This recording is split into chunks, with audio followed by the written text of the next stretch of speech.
Right directly out in front of where I was sitting, there was a lot of brush. And all of a sudden, that brush started moving. And then I heard a noise that I'd never heard before. So I'm looking at the spot, and all of a sudden, a head pops up out of the brush. And he looked around, he made the noise again, and then walked away. And he walked through it like it was nothing. And I'm sitting there dumbfounded saying, holy cow, I can't believe what I just saw.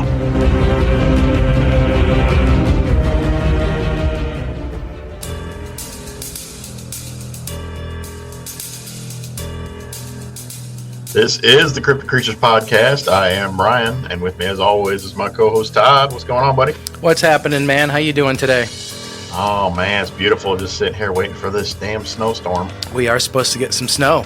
A lot of it. I don't know if that's going to happen or not. Yeah, I don't think it will either. I bank on about half of what they say, always, up here in northern Indiana. Because they can't predict anything up here. The damn Great Lakes ruin everything. But you know, the cool thing about snow, Brian, is that it's easier to see Sasquatch footprints in it. Yeah. So if you got, a Squatch roaming in your area, and there's snow, there you go. It's time to get out there and check it out. Take a look. You guys see some prints in the snow that look bigger than normal? Check them out. You never know. They could be there. Or barefoot in the snow. Right. I don't think that'd be a person. Exactly. Speaking of footprints and Bigfoot, our guest coming on today has some stories about that, and I think a couple encounters as well. We're going to bring Dean on from the Seaway Valley Bigfoot group. I'm excited to hear more about that. Hear what he's got to say and check out his encounter and see what happened to him. All right, well, let's bring him on, man. Let's not waste any more time. Yeah, man, let's get him. Okay.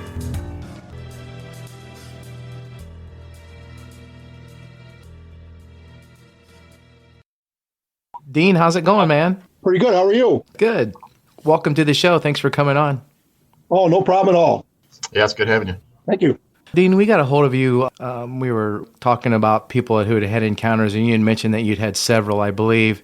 Before we get going too deep into your encounters, you also head up Seaway Valley Bigfoot Research. Is that right? That's correct, yes. And why don't you tell us a little bit about that? Well, we're in the Seaway Valley region of northern New York. We're right on the Canadian border. It's called the Seaway because of the St. Lawrence River that runs right through our area, which is a shipping line or shipping route from the Great Lakes all the way to the ocean.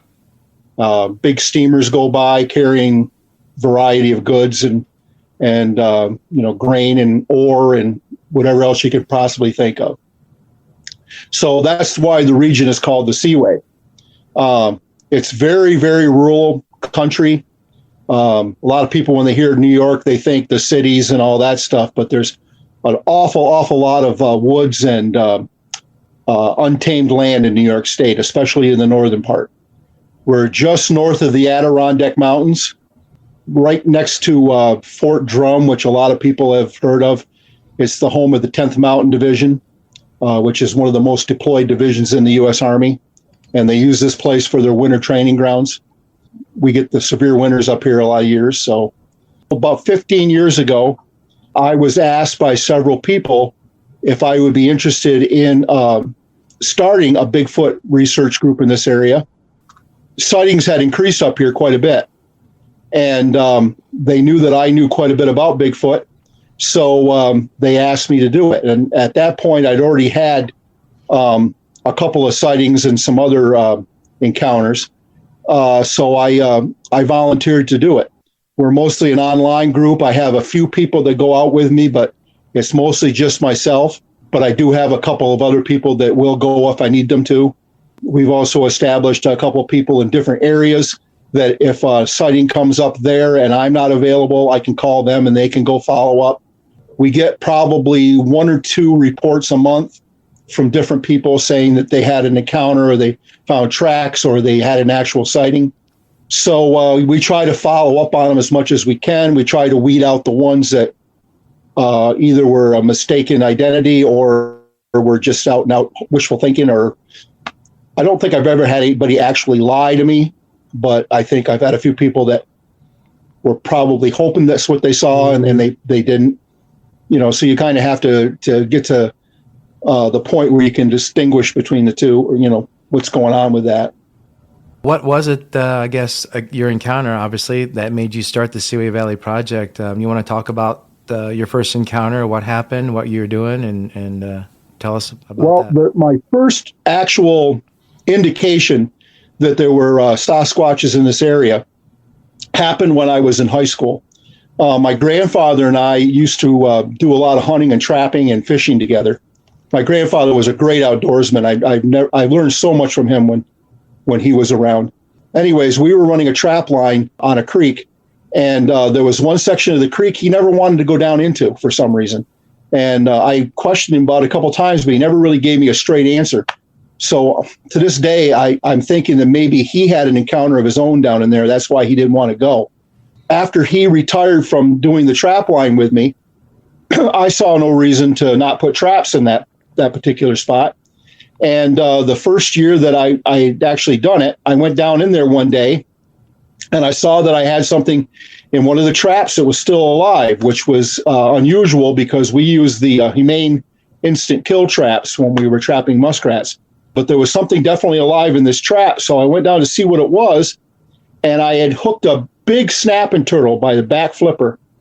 And I don't know if you guys know anything about snapping turtles or not, but they're one of the most vicious animals that lives.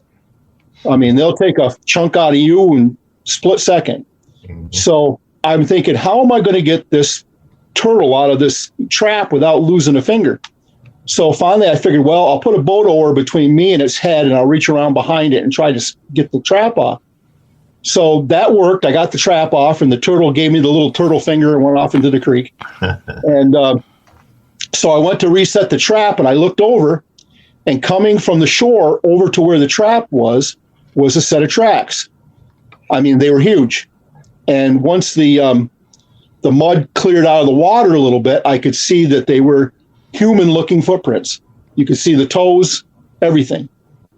I'm thinking, holy cow, those look like Bigfoot tracks. The tracks only came out to the trap, and then they kind of veered off and then went out into the creek. So the creature swam across the creek after it left the trap. So after I reset the trap, I took my boat to the other side and went slowly along the edge of the creek on the other side of the creek, and I found where it came up. There was some very large body drag marks going up into the swamp, and then there was some tracks going up into the hardwood. Well, I never told anybody about that. For years and years and years, I never told anybody what I saw, for the typical reasons. You don't want to be thought of being, crazy or making a story up or whatever. And that was the first time that I had any indication that we had squatches in our area. So years later, I was going to go black powder hunting, or muzzle loading, some people call it. And my brother has land that he has beef cows on.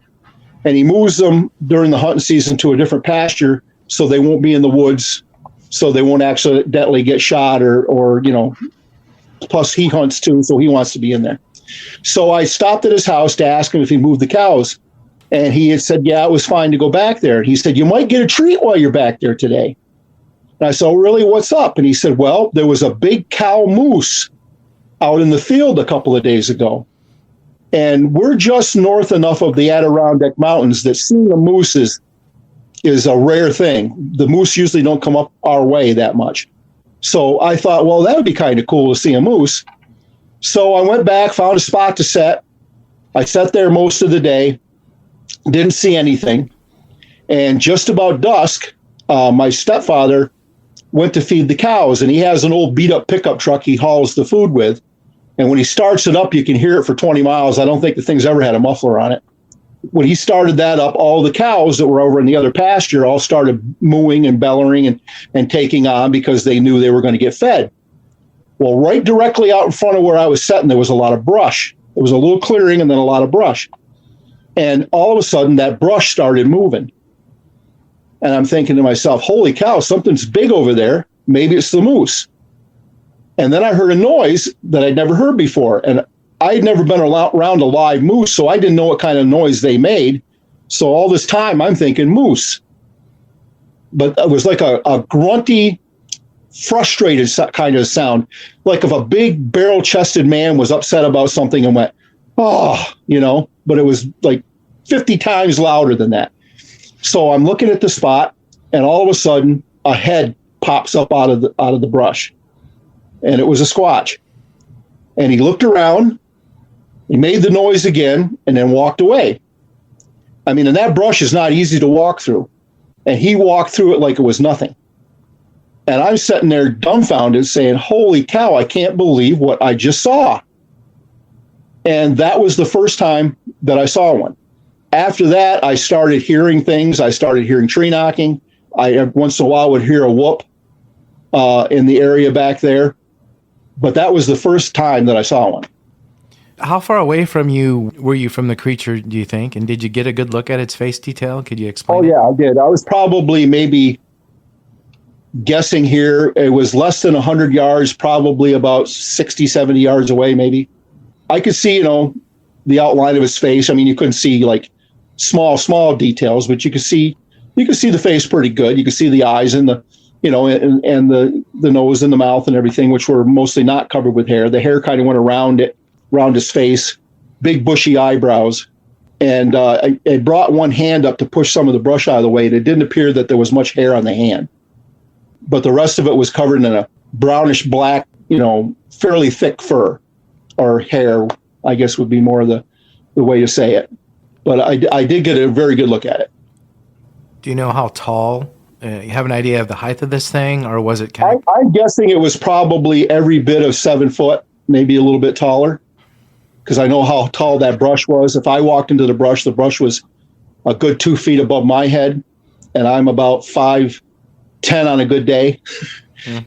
So, it was probably every bit of 7 foot. So you were obviously disturbing this creature or getting into... Well, what I'm thinking is that it was doing the same thing I was doing. It was hunting. It probably didn't know I was there. I was setting back up where you really couldn't see me, and there's a cliff that runs down through the valley there, and I was setting up under the shadow of that cliff, and I was in camo, and I don't move around a lot when I'm setting and looking for deer, so I'm under the impression that it must have came in from the other direction and found a spot itself to hide in that brush, and it was pretty much hunting the same area I was hunting.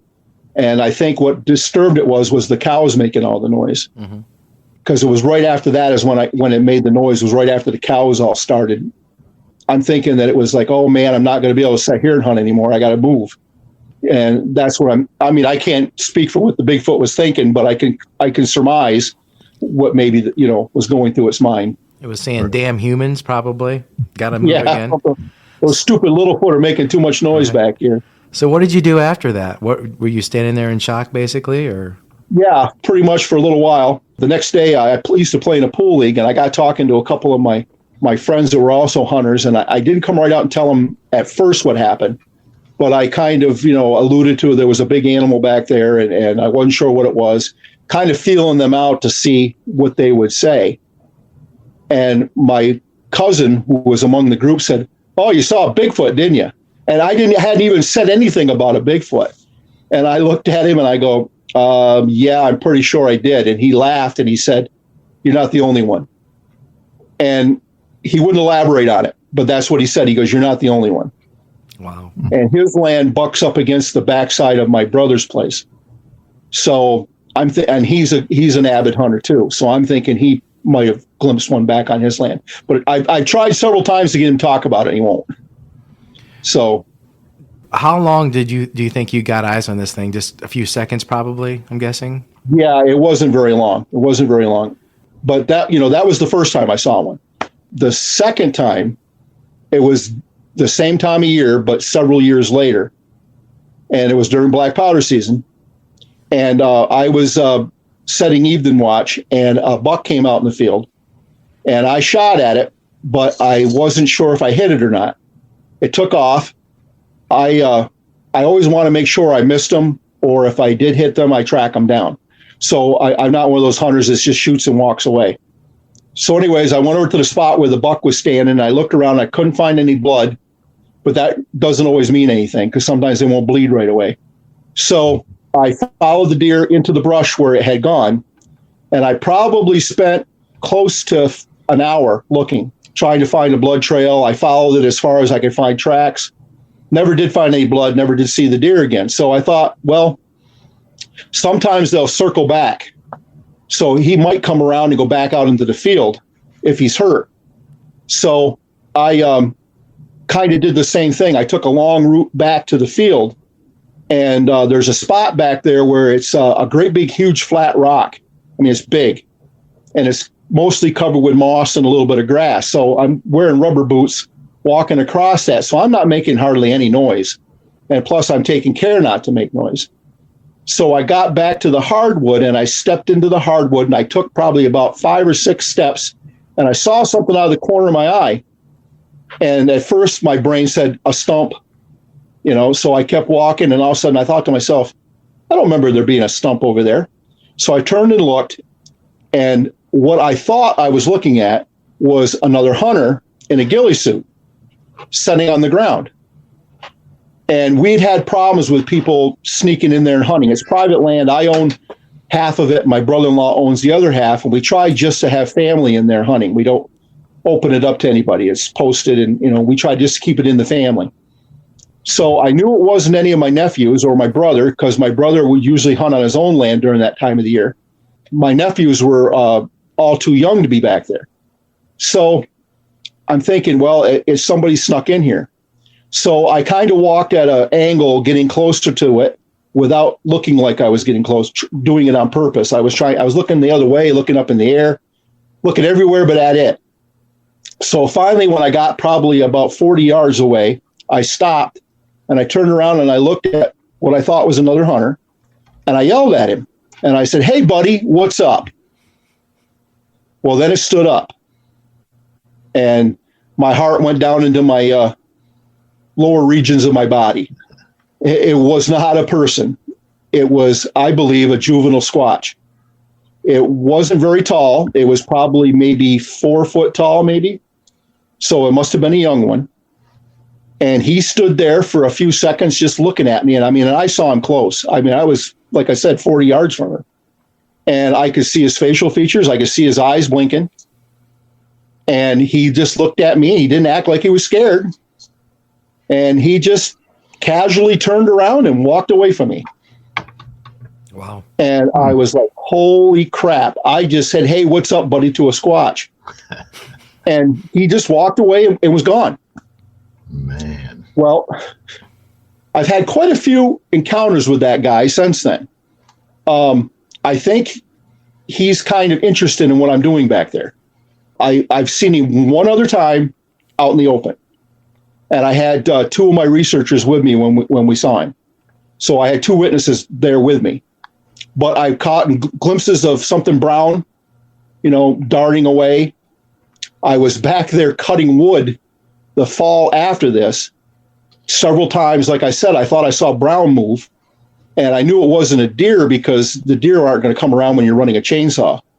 They're going to stay away from you. So I think he was curious of what I was doing. So I shut the chainsaw off, started loading the wood into the truck. Well, just out of my sight on the back side of the clearing, a tree came down. I think he pushed it over. I think he thought he was helping me, because he had seen me cut down several trees.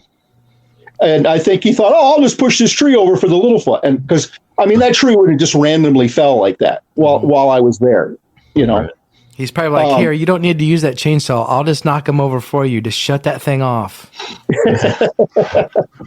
But I should mention, in between this time, I had started gifting them in that general area. I started leaving things out for them, mostly food. I'd leave them cookies. I got a friend that works for a grocery store, and a lot of times they'll get stuff that they got to throw out, but there's really nothing wrong with it. When he gets stuff like that, and he knows I do this, he'll say, "Hey, I got a case of generic Oreos. Do you want them?" Or something like that. So I'll take those back and I'll leave them. And they take them. I can always tell if they took them or another animal got into them, because if they take them, they take the package and everything. It's gone. Mm-hmm. But if something else gets into them, like a raccoon or whatever, they eat them right there, and of course they leave a mess. They don't pick up behind themselves and leave the wrappers there. Mm-hmm. Right. So I can tell the difference who took it. The day that we saw when I had the other two people with me was a day I was gifting. I went back there and I put the stuff out where I normally do, and my research guy that was with me says, "Oh, gee, I feel bad. I didn't bring anything for him." And he goes, "Hold on a minute." And he had a cooler in the back of his truck, and he went over and he brought out a 40-ounce Bud Light, and he set it there with the cookies. And I laughed. I thought, okay, I don't know what they're going to make of that, but I said, well, the thought's there, and we just kind of laughed about it. Mm-hmm. So we went and did some walking around some other parts of the property, and there was a young lady that was with us, one of my research people. And she wasn't feeling well, so she decided to stay in the truck when we stopped at the last spot. We were probably 200 yards away from where we left the stuff out. There was a big open hayfield between us and where the gifting area is. And when we came back from walking around the area where we wanted to go, we came back to the truck. She was outside the truck staring back towards the corner of the field. And she said to me, "There's something just came out of the brush." She goes, "But then it ducked down into the long grass." So I got my binoculars out of the truck, and sure enough, it was him. He had come out of the brush, and he had ducked down into the long grass, and he was watching us. And every once in a while, you could see the top of his head pop up out of the grass looking at us. And we watched him for probably 15, 20 minutes. Mm-hmm. And she wanted to try to get closer. And I said, no, I don't want to disturb him. I mean, he's showing us a lot of trust right now. And I don't want to break that trust with him, because if I break the trust with him, I might not ever see him again. But if I keep that trust with him, maybe he'll let me see him more and more. So we didn't try to, like I said, get any closer to him. We did take some pictures of him from far away. I think I sent them to you. They were near a little hut, which is a deer blind, and he was between the deer blind and the woods. It's your typical Bigfoot blurry picture. Right. Like I said, we were 200 yards away, and all I had for a camera was my phone. How tall was this creature? Obviously, you said he was a juvenile. His height was probably what made you think that, I'm guessing? Yeah. He was. I'm guessing he was about 4 foot tall. Okay. Yeah. This was about it. I can't remember exactly how long. I might be wrong on the time, but it was quite a while after I saw him the first time. So many people talk about the stump. They think something's a stump, and they I've heard this so much now, Brian and I both, where people see, I thought it was a stump, but I didn't remember a stump being there. These things like crouch down and present themselves. That's kind of another way that they use to hide, which is just weird to me. They're so stealthy in what they do. I mean, they're just sitting out right in the open, but they appear to be a tree stump to some people. Oh, so, yeah, he was doing a good job of it too. He was all tucked down in, and he had his head down between his shoulders. And he was looking over his shoulder at me. And like I said, he looked like he was in a ghillie suit. So I was thinking the way the behavior was a behavior of a person that didn't want to be looked at, or was trying to, just hoping you'd walk by them and not notice them. He almost succeeded. I almost didn't notice him. But then I know that woods so well. If I'd have been somewhere else, like in a strange woods, I probably wouldn't have noticed him. Or I would have wrote it off as being a stump or being a boulder or something and walked away. But I know that woods really well. I grew up in those woods. I've hunted those woods my whole life. I know them pretty well, and somewhere in my brain registered, there's no stump over there. And that was the only reason why he really got caught that day, because of my familiarity with that woods. Did he look more gorilla-like to you in the face, or human-like in the face, or what would you describe it as? He looked very human in the face. His skin was very dark. He looked like his skin tone was what you would see from an African from Africa, not an African American, but an African from Africa. Mm-hmm. The skin tone. I don't know if you understand what I'm saying or not. Yeah. Oh, yeah. Absolutely. Yeah, we have quite a. I go to Syracuse, New York, quite a bit, and there's quite a large immigrant community there from Africa, and that's where I got that image from, was that their skin tone and his was very close. It's the best way I can describe it. I don't know how big he is now. That's been several years ago when this all happened, so he's probably quite a bit bigger now than when I've seen him close up. I get all the reports, like I said, from the area. And last summer, we had kind of an explosion up here. A guy from the local radio station up here, had a sighting. And of course, he went on Facebook and he went on the radio and talked about it. So it became a big thing up here. It was in all the newspapers and on the radio and stuff. And since I run Seaway Valley, I was called to ask my opinion and that kind of thing. And I met with the witness and talked to him, and I found him very credible. And in fact, it's funny. I don't know if you guys have had this happen or not, but when you talk to a witness, especially soon after it happened, they get really emotional about it. Oh, yeah. This guy almost cried talking to me. Mm-hmm. And he was just so thankful that he was talking to somebody that was willing to believe him. And I told him, I said, I really believe that you saw one, from what you're telling me. And just by the way you're acting, I have no doubt in my mind that you truly did see one. It was really weird because it was in the newspaper and then it went national. And I heard that the article was even read on Coast to Coast. So I started getting calls from all over the state after that. And I don't know if you guys are aware of, well, I'm sure you're aware of the Whitehall area of Vermont, where that's been a big hot spot for years for Bigfoot. Mm-hmm. Oh, yeah. Mm-hmm. Yeah, there's a gentleman up there that he helped write Monsters of the North Woods. He's usually on all of the documentaries when they talk about Whitehall. He even called me and wanted to know what was going on up here. So that was really an interesting conversation having with him, because he's been a huge Bigfoot researcher for most of my life. In fact, I went back on the History Channel and watched an old episode of Monster Quest that he was on just to get some background on the guy, because I kind of remembered him, but I couldn't remember what he looked like. So that was really, really interesting. Ghost hunters, TAPS, they had a crypto radio show for a little while a few years ago. I don't think they're doing it anymore, but I was on there as a guest one time talking about Bigfoot in New York State. I didn't think much more of it. It was just, I was on there like a 15-minute segment that they had me on. Well, last year, I go to several conventions a year, and I was down in Baltimore, Maryland, gave a talk on Bigfoot in northern New York.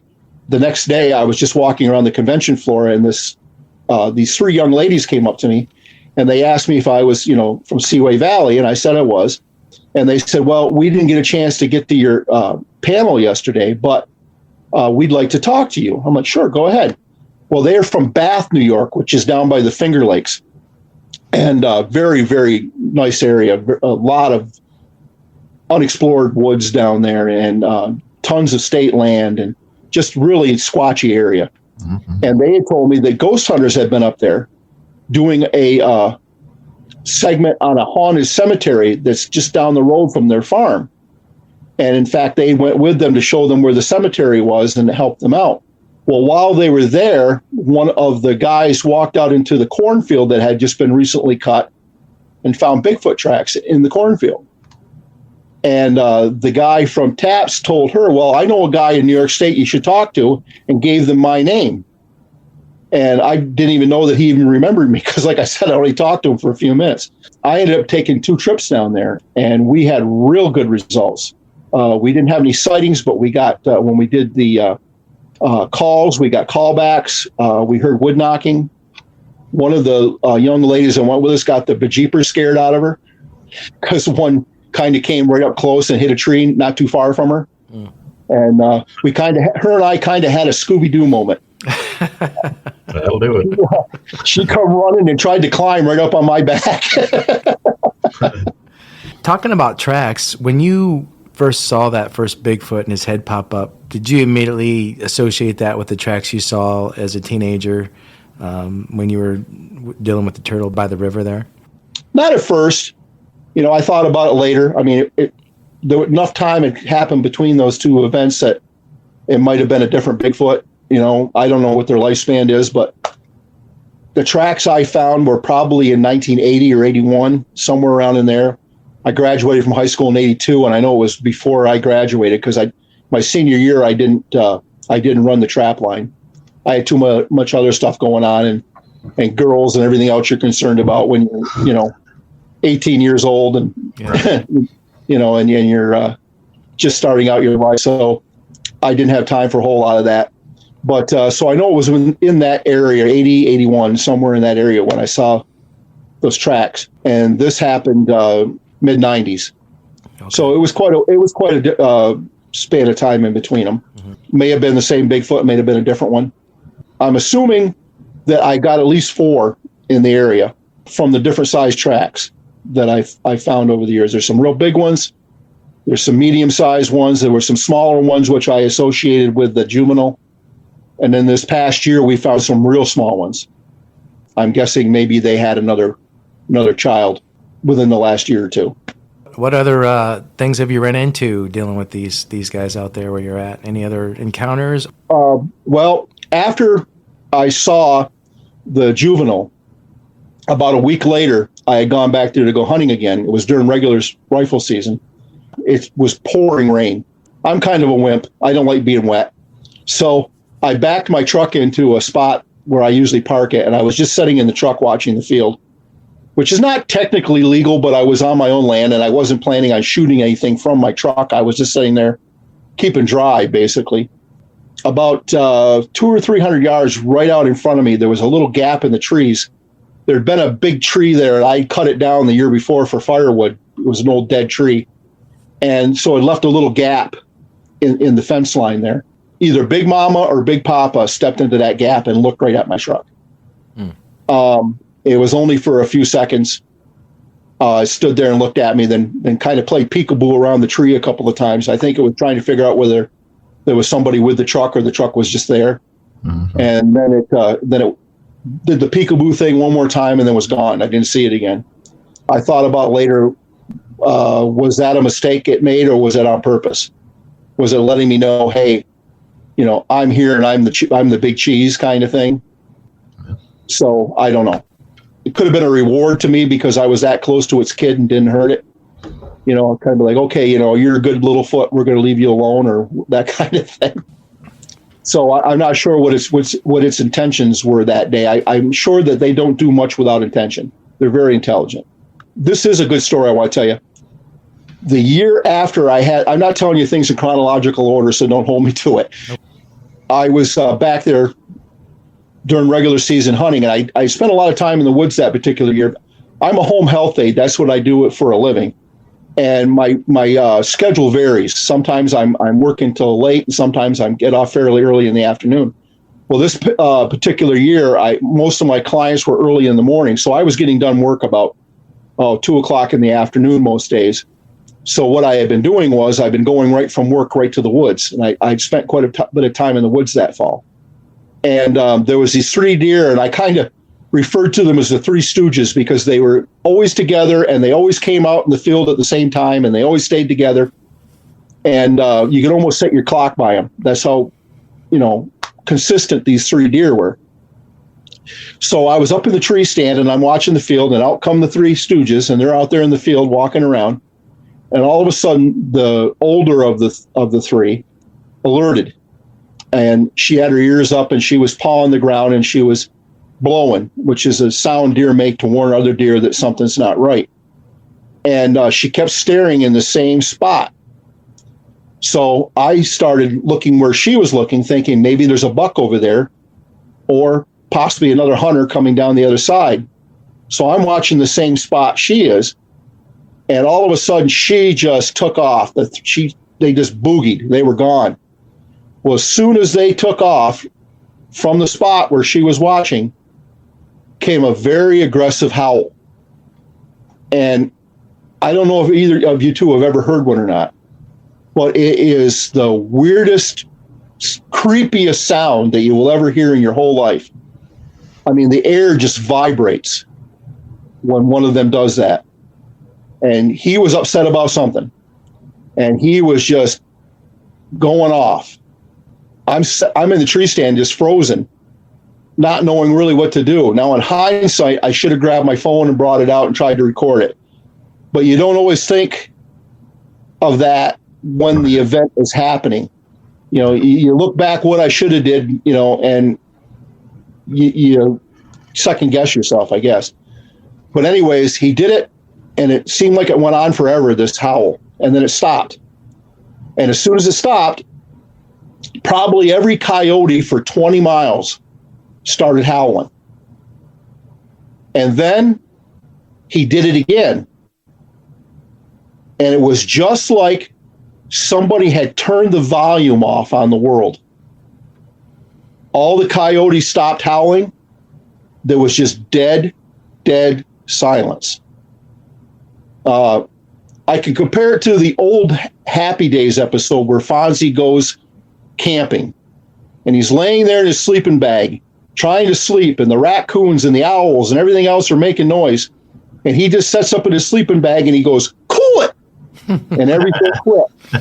Yep, I remember that episode. He kind of grins to himself and said, "Let's see Tarzan do that." And he laid back down.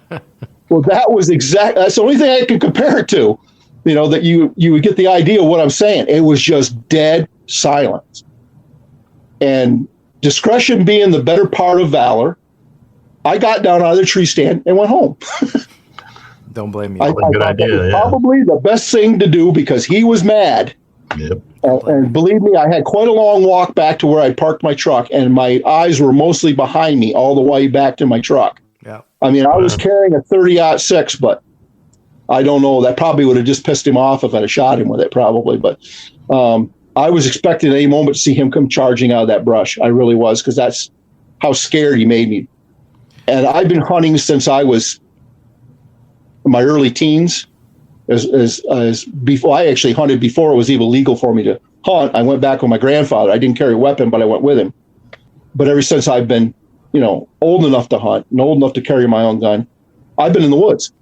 So, that's the only time in all those years. I'm 58 years old now. That's the only time in all of that my life that I was ever afraid in the woods. Because most things in the woods I'm not afraid of. You were probably pissing him off because he probably wanted to grab those deer, but knew you were in that stand looking at the deer, didn't want to expose himself, and probably just frustrated the hell out of him because he couldn't do what he wanted to do. So screaming and yelling maybe got you out of there, which it sounds like it did. And you had mentioned how people get choked up, when they're talking about their encounters earlier. We get that a lot when we talk to folks. We get that. Yeah, they have to take a minute, take a breath, whatever they got to do. So it's understandable. How many people have you talked to, or how many witnesses, Dean, do you think you've talked to since you've been doing this? Oh boy, it's hard to give you an exact number, but I would say at least 100. Yeah, wow. At least. I bought a Jeep Liberty, and you know how people get those window stickers, that say "Gone fishing" or "Gone hunting" or whatever. I had one printed up that said "Gone squatching." Yeah, awesome. And I put it on my Jeep. Well, that was probably one of the best research tools I ever bought in my life. Really? Because I would be in a parking lot somewhere. I would pull into a Walmart. I'd pull into a Lowe's. I'd pull into a grocery store parking lot. And the next thing you know, somebody's coming up and wants to talk to me. Hey, I saw your sticker. Is that just there for fun, or are you serious? I say, no, I'm serious. Then I'd introduce myself, tell them I was with Seaway Valley. And then they would proceed to tell me their Bigfoot story. And it almost always started out as, "Don't think I'm crazy," or "I'm not lying to you, but this is what happened." And that's almost always how they start out telling you the story. But I've heard some very, very interesting stories over the years, just from ordinary, people that probably never told anybody their story, or if they did, maybe only a couple people, because they were afraid of the ridicule that comes with having a Bigfoot story or having a Bigfoot sighting. Oh yeah, we get that a lot. It's just the same way, I'm sure with people that see flying saucers or see a ghost, they get that ridicule from people when they probably did see what they're saying that they saw. Yeah, there's a lot of people that won't talk about it. We see more and more reports pop up every day through social media, talking to different people, talking to people like you. And I keep thinking to myself, these are becoming more and more popular, if you want to say, or popping up more and more and more. How many people out there are seeing something that they're not talking about? Oh, I'm sure. How many people take this to their grave and say nothing about this because they don't want to people think they're crazy? I get these random people come up to me, but I always think to myself, for everyone that comes and talks to me, there's probably 10 more that won't say nothing, Yep. So if 100 people come up and talk to you, there's probably 1,000 people out there that won't tell you. Exactly. We're always looking for guests to come on the show. Brian, maybe we need to get some of those stickers and put on our vehicles too, I couldn't believe how I just bought a vehicle. I haven't put one on it yet, but I'm thinking about getting another one and sticking on it because, I'd just be, minding my own business, just going to the store or whatever, and boom. I was going to a client's house one day, and I went by this guy's house on the way that he lived in the development, and I went by this guy's house, and he's standing out in his yard, and he's staring at me as I went by. And I'm looking at him, I'm thinking, I don't know that guy. I said, what the heck's he giving me the eyeball for? So I got to the person's house, I pulled in the driveway, and also I looked behind me, and this car pulls in behind me. And the guy gets out of the car. I'm thinking, must be I did something to make him mad, or must be he thinks I'm somebody else or whatever, because I had no idea why this guy took it upon himself to follow me. And he goes, hi. He goes, I've seen your Jeep around town, and I've been meaning to talk to you.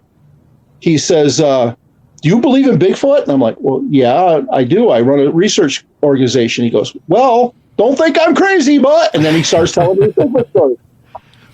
And he goes, I've been wanting to talk to you. I was wearing one of my Bigfoot sweatshirts at Burger King. I was getting my drink from the fountain. Some guy walks over to me. I saw your sweatshirt. You know they're real, don't you? And then he starts telling me his Bigfoot story. Yeah. So like I said, there's got to be tons and tons of people that just don't say anything. Right. Or if they do, it's like a person. They'll talk to a stranger, but they won't tell anybody else. Like they'll come up to me and tell me their story, but they probably wouldn't tell their kids or their wife or anybody. Yeah. What happened. This is just so hard for me to grasp sometimes. It's like so many people are seeing these things. They're out there. We have evidence. We have foot castings. In my opinion, there's enough evidence to say, hey, these things are real. Science won't do it without a skeleton or a body, whatever. These things are masters of their environment, obviously, like the stump thing where we were talking about how they just can look like a stump out of the middle of nowhere, etc. Crawling around low, whatever you want to have it. But why is it, Dean? Do you think that these things haven't been, proven to science or proven to the world that they exist? What's going on here? To be honest with you, I think the government knows. I've heard enough stories. I've talked to some soldiers from Fort Drum. I've got one guy that's on my research team that was a veteran. He's been having encounters with Bigfoot since he was 6 years old. There was a family that lived in the woods behind where he grew up, and he said when he was a little boy, he played with a baby young Bigfoot, would come in the backyard and play with him when the adults weren't around.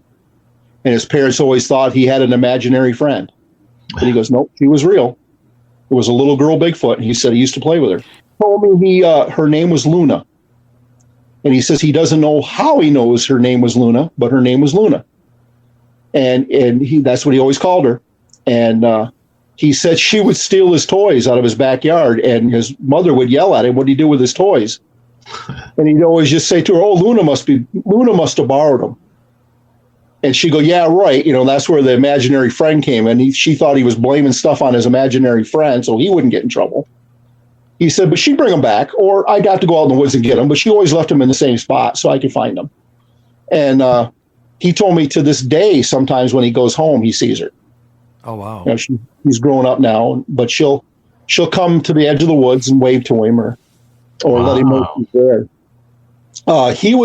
He was there for the Kandahar incident. I don't know if you guys are aware of that or not. It's a fairly well-known thing in Bigfoot research. No? Over what they found a Bigfoot over in Kandahar, you're saying? Yeah. He was there, and he said he saw the body. They killed it. And he was there when the one that came out of the cave.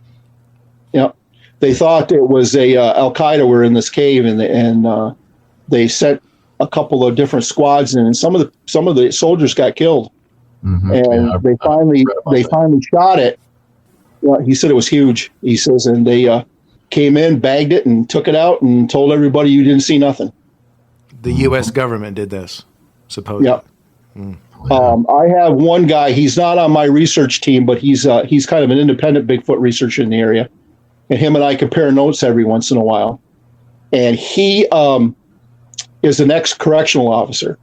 You guys probably heard about the breakout of Dannemora a few years back, where it was an inside job. The woman helped the guys get out, and they were at large for probably about 2 weeks before they shot and killed the one guy, and the other guy got shot, but he survived. But anyway, he said that he is privy to the frequencies that the law enforcement use up here, not the normal ones that go across the scanner, but because of his, affiliation with corrections, he was able to listen in on what was going on.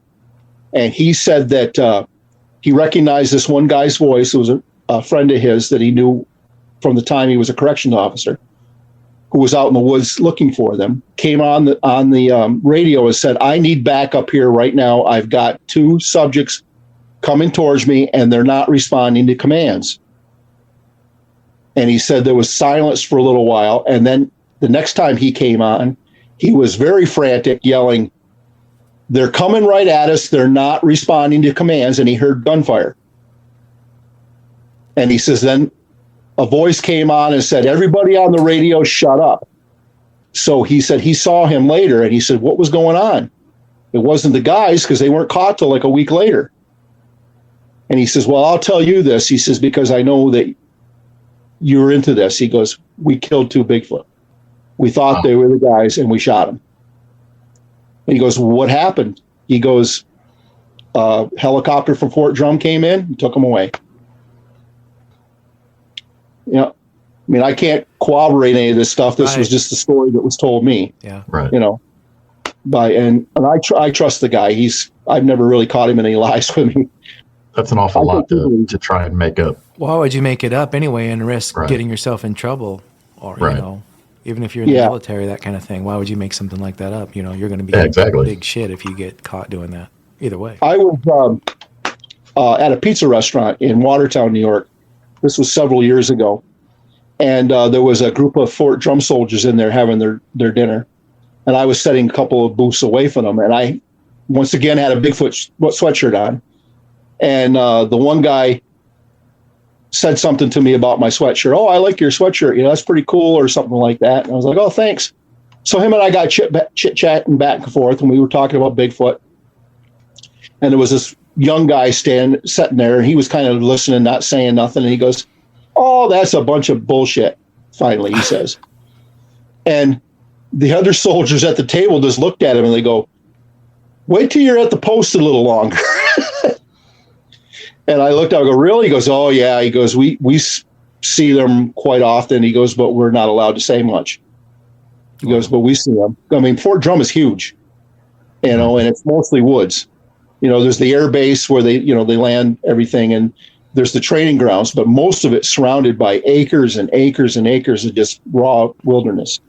So then the young guy says, after they said that to him, he says, "Well, we'd see them more often, or we'd catch them if they were there." And he goes, "You know how good those things are in the woods?" He says, "They're better than we are." And he goes, "And I'm pretty damn good." And he goes, "Maybe I'll take you next time," he says, "when we do the stealth recon." And he goes, "What's that?" He goes, "Well, we go up to Plattsburgh. Plattsburgh's probably good 200 miles from Fort Drum, maybe. Might be off a little bit. But he goes, we go up there and drop off a team, and their job is to make it back to Fort Drum without being seen." Cool. And he says, "We've never been caught yet." Wow. He said, "No," he said, "if we can do it, don't you think those Bigfoot can stay hid?" Yeah. He goes, "And they're 100 times better woods people than we are." And they're moving at nighttime, I'm sure. These things move at nighttime. Well, see, I think what happened up here is we're right on the border of the Adirondack Mountains, like I said. And there was always occasionally a sighting up there that got reported from the Adirondacks. Not very often, but once in a while you'd hear one. Well, probably about 20 years ago, they opened up a lot of the Adirondacks to logging that hadn't been allowed before. It was a big deal up here because a lot of hunting camps got closed down. The government went to court and revoked a bunch of different hunting camps' leases on the land so they could sell the timber off it. In fact, 2 of our Congress people lost their jobs over it because they didn't support the hunters. They went along with closing the land down for so they could do the logging, and they got voted out. It was a big deal up here when it happened. So I think what happened is the Bigfoot were trying to find a different place because the woods was getting too crowded. So I think they started migrating north up to our area. When I was a kid, this was all dairy farms. I mean, and people farmed the heck out of it. Right to the edge of the road to whatever was farmed. They would even cut the grass on the side of the road to make hay. But then over the years, all these small farmers started going out of business. Either their kids didn't want to farm and moved away, or they just couldn't make it financially, so they sold their farms. And a lot of times they sell their farms to people that didn't want to farm. They just wanted the house because they could pick up the houses cheap as retirement places or just as second houses. So the land went back to the wild. The woods expanded, the brush expanded. The land was not being utilized like it used to be. So it became very good Sasquatch habitat. Right. And the deer started coming back. When I was a kid, you were lucky if you ever saw a deer. Now, you can't drive down the road without keeping your eyes open for one, because they'll run out on the road. Hundreds and hundreds of deer car accidents up here every year. The deer population just exploded. Well, with most apex predators, the best way to find them is to follow the food. And if there's an abundance of deer up here, the Bigfoot are going to take advantage of that. They're going to be following the herd of deer. If this place is full of deer, they're going to be around. I shot a buck out of my tree stand, the same tree stand I was in, and I know for a fact the deer was dead. I walked over, I had it by the antlers, I was looking at it, the tongue was hanging out. It was a dead deer. And I left it there to go get my truck to come back to load it. And when I got back, the deer was gone. There wasn't a drag mark. There wasn't nothing. It was just gone. It was not in the spot that I left it. So I wasn't thinking Bigfoot right away. I'm not one of those people that automatically it's Bigfoot. The leaves rustle. Oh, that's Bigfoot. I'm not like that. I mean, I have to see it or have somebody kind of indication that that's what it is. Mm-hmm. So I'm thinking maybe a bunch of coyotes grabbed it and dragged it away. But I'm looking and I'm not seeing any drag marks. So it was just about dusk. I took my flashlight out, started shining my flashlight around, and there's a drainage ditch that goes between the hayfield and the woods. And there the deer was, stuffed down in the drainage ditch. The only reason why I even saw it was one leg was sticking up a little bit. I went over there and dragged it out of the ditch. Still not thinking Bigfoot. I'm still thinking, the most obvious thing, it was a coyote or maybe a bear. But we don't have a lot of bear there, so I'm thinking more coyote. So I dragged the deer up into the field and I started field dressing it. I pulled my truck around, shined the headlights on it, and I started field dressing the deer. Well, just off into the brush, into the woods where I couldn't see it, I started hearing like that. I'm like, holy crap. I said, I guess I know who tried to take my deer. So I finished field dressing it as quick as I could. And I grabbed my flashlight and I shined it over in the area where I was hearing the huffing. And I didn't see it that day, but it walked away once the light came near it. And you could hear it was on 2 feet. It wasn't running on 4 legs. Something walked away on 2 feet. So wow. I'm thinking that's what happened. It picked my deer up. Maybe I came back a little too quick and it stashed the deer down there. So I'll come back and get it after he leaves. Well, logic will tell you that deer didn't just pop back up alive and run and jump in that drainage ditch. And a bear would have drug it off. So you would have seen drag marks. So something had to have picked it up. Oh yeah. You can't deny that kind of stuff. You just can't deny it. Mm-hmm. And I've got a theory. I probably have, I like I said, I hunt a lot, and at least once a year, I'll have somebody tell me a story where they know they hit the deer, but then they couldn't find it. I've got a theory that during hunting season, when a Bigfoot is in the woods and hears a shot, it doesn't run away from it, it goes towards it.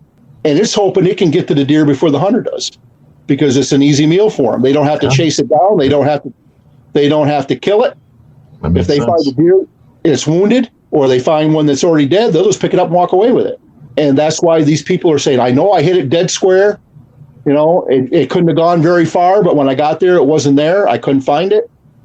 You know, I think that's my theory. I might be wrong, but that's my theory. I think that they come to the shot, they don't walk away from it. Yeah, I believe it. Right. Easy meal. Yeah. You shoot, I'll eat.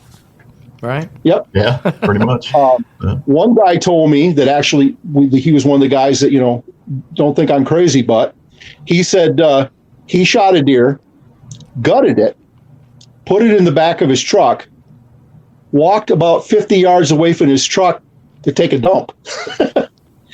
And he turned around just in time to see a Bigfoot come over, scoop the deer out of the back of his truck, throw it over his shoulder, and walk away with it. Jeez. Wow. He said, what could I do? He said, he literally caught me with my pants down. Yeah, he knew what was going on there. He's like, oh, perfect time. Yeah, I mean, what do you do? Well, Dean, we appreciate you coming on and talking to us, man, and telling us all this good stuff. Anytime. Yeah, this was it's been fun. That was some exciting stories. Yeah.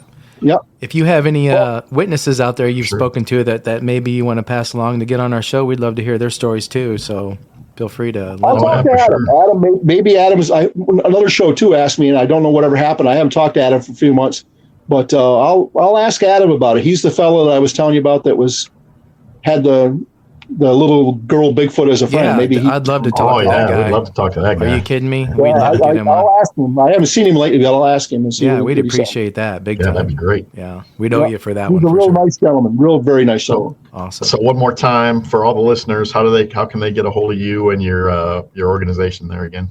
Seaway Bigfoot Research. We're on Facebook. You can get us on. You can contact us on Facebook. If you want to email us, we'll be more than happy to talk to you. If we can help, we will.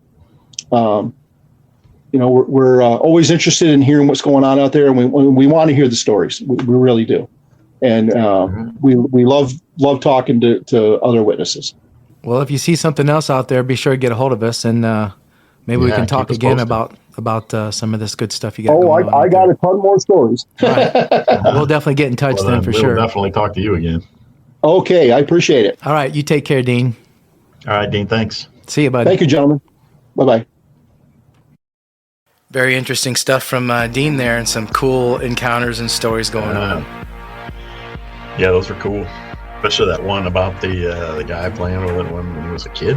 Yeah, we got to get a hold of that guy. Hopefully he can connect us. I bet that guy's got some stories like you wouldn't believe. And I'm sure our audience listening to this now would love to hear those stories from this guy playing with a juvenile Bigfoot. Mm-hmm. The things that how he must perceive life in general. I could talk to him just about that. Yeah. You know what I'm saying? After what he's been through. Let's hope to get this guy on too. So we're going to try. We're going to try our darndest. Keep bringing good content. Thanks everyone again for the listens. Yes, we appreciate all of you. Thank you so much. Get a hold of us on Facebook, Twitter. Now we're on Reddit, right, Brian? Now we're on Reddit. Cryptid Creatures 1 is our regular profile, and then we have a community that is cryptid_creatures. Join us on there too. Yeah, and join our group on Facebook. Help it grow. If you've had an encounter and would love to tell us about it. And you can always email us. Please do. info@cryptidcreatures.co. Thanks again, Brian, for another awesome episode, my friend. Yeah, man. Always fun. Always fun. All right, man. Until next time. See ya.